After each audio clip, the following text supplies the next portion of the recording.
الرحمن الرحیم۔ ایک اہم سوال پوچھا گیا ہے۔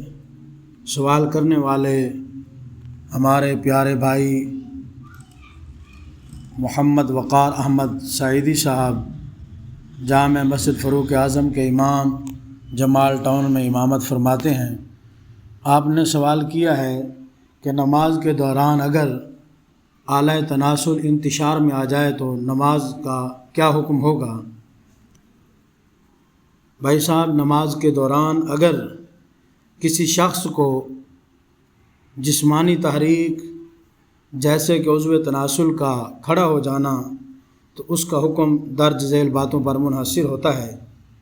نمبر 1، اگر یہ بغیر شہوت کے ہو، یعنی خود بخود کسی خیالی یا خارجی شہوانی چیز کے بغیر عضو کھڑا ہو گیا ہو، مثلا طبیعت یا کپڑوں کی رگڑ کی وجہ سے، تو ایسی حالت میں نماز فاسد نہیں ہوتی، نماز جاری رکھی جا سکتی ہے۔ البتہ خشوع و خضوع کے خلاف ہے، اس لیے اگر بار بار ایسا ہو تو توجہ سے نماز پڑھنے کی کوشش کی جائے۔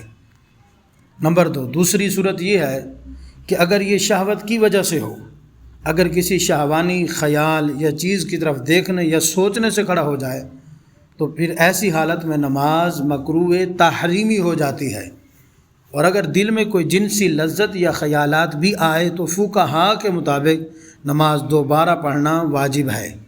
نمبر 3، اگر منی یا مذی خارج ہو جائے، اگر منی خارج ہو جائے تو نماز باطل ہو جائے گی، غسل فرض ہو جائے گا۔